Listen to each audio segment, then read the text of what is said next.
The 3DS was quite the interesting jump for the handhelds in Nintendo's lineup. Admittedly, as great as the system was, I really never used mine all too much. It's funny because, as a kid, I remember questioning what point the system had, and even turned a blind eye. What could I say? The lineup of games never looked great to start with, aside from a port of Street Fighter 4, which was something. I was waiting for the next Mario Kart and Pokemon games more than anything else at the time, so I passed on getting one at launch.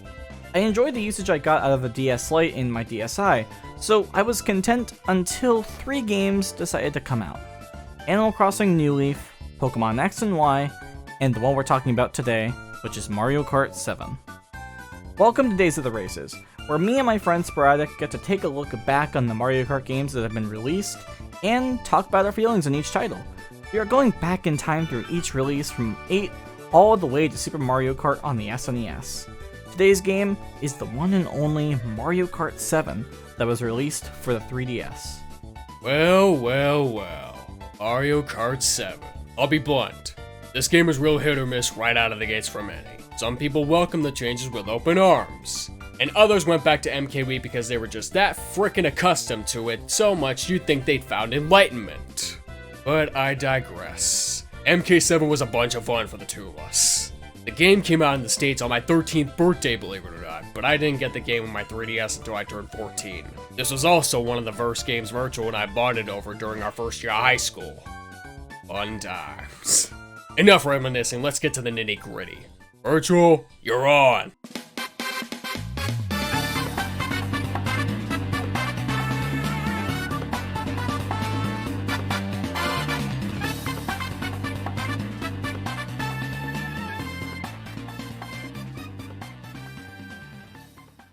So, neither of us followed up on the build-up to release for this game, as we both had different priorities at that current time. So, I never really saw any trailers or advertisements on this game. I was pretty late on getting into this one. That said, this game had a ton of new features that really helped evolve the franchise and take it into a brand new, unexpected direction. They took to the sea and skies. This was the debut of gliding and diving in the Mario Kart series. Each track now had sections that were catered to both of these mechanics. This made running through races a bit more engaging, honestly, and despite no bikes being in this version, these two added elements that made up for it to me, honestly. Now, something I failed to talk about in the last retrospective was the items, and this game keeps it to the standard items we all know and love, but added an item called the Lucky 7. I mean, look at this. Now you could either be strategic with this newfound power, or just do this. They even brought a new item called the Tanuki Leaf. This added a tail to the back of your cart similar to the Tanuki Leaf in Super Mario, and it was used to deflect items that came your way. Sadly, the Boo item and Mega Mushroom never returned, but I honestly like the selection here regardless. Speaking of new stuff added here, the first-person POV took some getting used to. It was really the only reason I lost offline races most of the time. It was weirder for me with certain car parts, mainly the monster wheels. It was a cool gimmick, but ultimately, it was swept under the rug pretty quickly. The 3D was cool though, and I'll be the first to admit, I've got stronger eyes than even I thought, because when I first got the game, I was able to play with the 3D on for 3 consecutive hours. I'm amazed I never got any eye fatigue from that, or when I watched the PlayStation TV in 3D for 4 hours. Weird.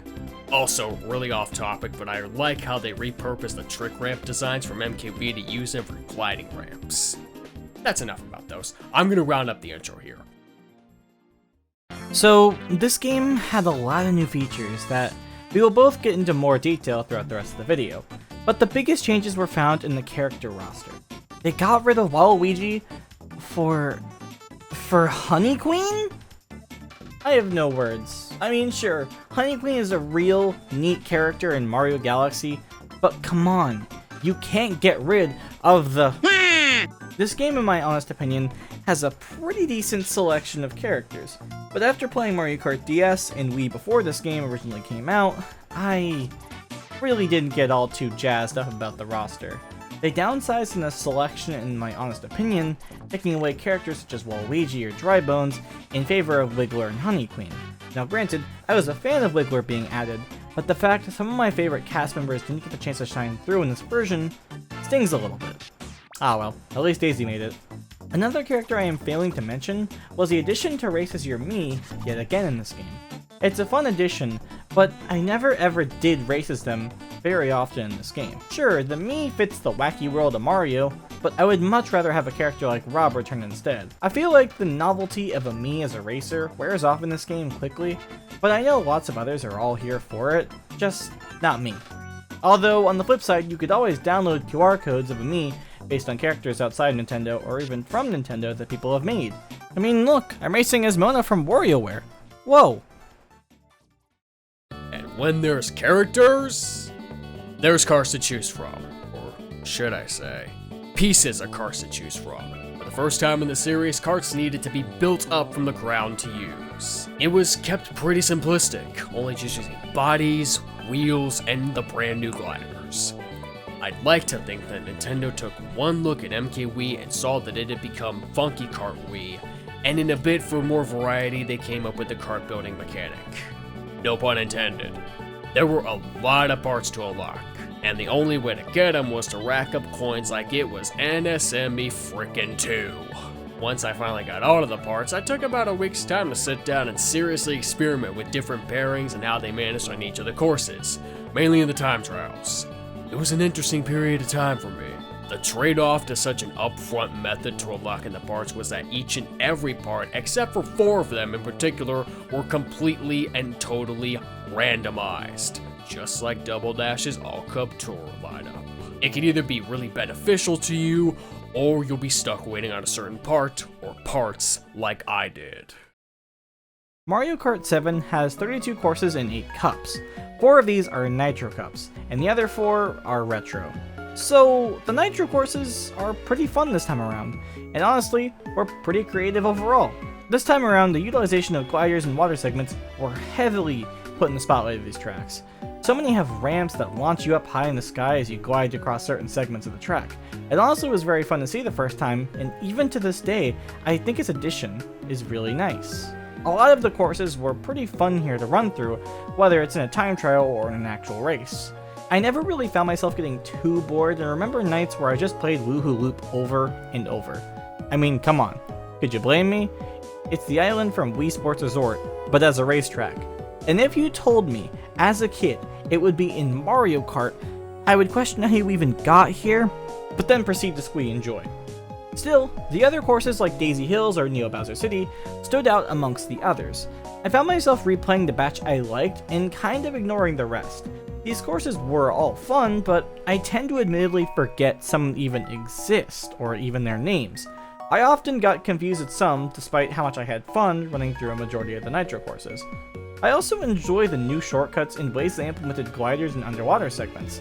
They never felt like they were thrown in last second, and as I mentioned, were a really nice main focus and design to each race.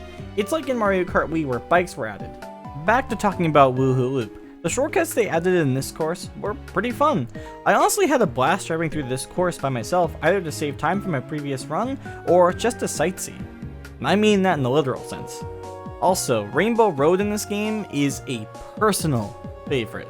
I know it isn't a course that a lot of people enjoy, but I loved the sense of adventure this course gives off. Each section is very different from the last. You go from driving on this rainbow road as, intended, and then onto this planet's rings, which is sick, and I love the concept, and then you go onto the moon. The music is also a nice little nod to Mario Kart 64's original theme, and I think that alone sealed the deal as to why this course is one of my all-time favorites in this game.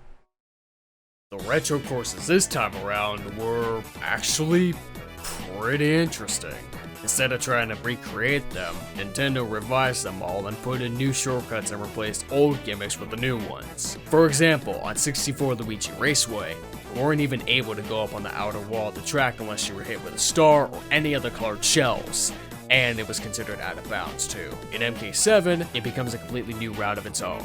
Glide ramps were added into several retro courses as well, from GBA Bowser Castle 1 at the final corner of the map, to 64 Calamari Desert, where it can be used to fly over the Calamari train, to the remodeled shortcut in GCN Dino Dino Jungle. Also, 64 Koopa Troopa Beach's cave shortcut underwent a pretty serious remodel, if I may say so, more of a remodel than any of the others. Originally, if you were good enough at it, you could hop at the very tip of the ramp and make the cut like that without even having to use a mushroom. Now, not so much. A ramp is out at sea in the remake, and a mushroom is now required to even try to make the glide ramp, which is new as well. There was one course with an area that was also completely submerged in water. That's right. GCN Daisy Cruiser's alternate route following into a cannon now has water in it, and the cannon was taken out for a boosted ramp. Another thing is that they changed the cannons too. Somewhat. Basically the gliders come out during cannons now. Nothing too major, honestly. A final change I can think of is the thwomps littered across SNES Rainbow Road. I know some who look at that as a neat little challenge, like the original wasn't a challenge enough. And I know others who absolutely despise it.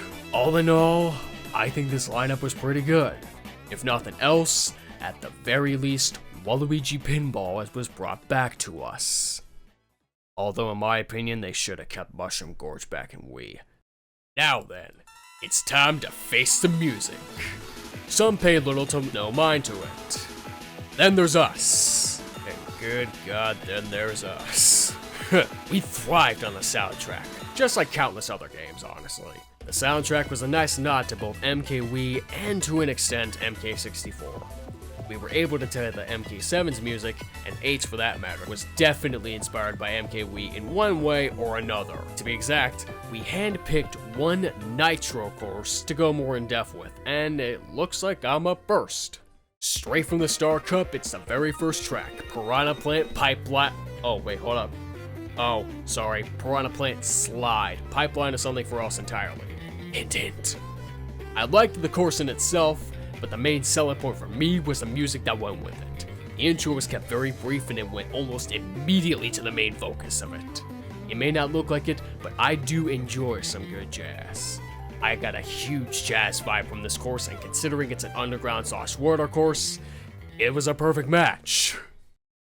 Have any of you guys played a small game called Wii Sports Resort? Because, the entire damn island is in this game. I kid you not. This track right here is called Woohoo Loop, or Maku Woohoo, and I love so much about it. The chorus is one of my all-time favorites, and the music is a huge factor as to why. It just reminds me so much of Wii Sports and the jovial vibe those games had. It feels like you truly are racing across this large island, and it's just magical. The song itself is a remix to the Wii Sports Resort Island theme, and granted there have been quite a few whether it's official or not, this one still stands out to me for some odd reason. Something about the instruments being super bright and cheery, and really complementing the notes and chord progressions of this song as a whole. It just bops. Mario Kart 7 has some great songs, but due to it feeling more of an extension of the Mario Kart Wii soundtrack, some tracks tend to kind of get lost in translation. However, that does not mean there are not good songs. The two we mentioned are just a small chunk of that list. Here are some honorable mentions of the other tracks that we both like the music for.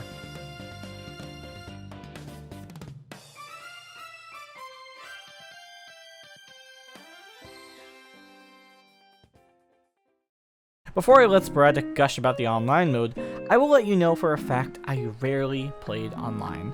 I ended up mainly playing one-on-one matches with no items with Sporadic, and yes, you heard that right, one-on-one, no items. This isn't some Final Destination Smash Bros. Brawl rule set, no. This is Mario Kart, and it also means war.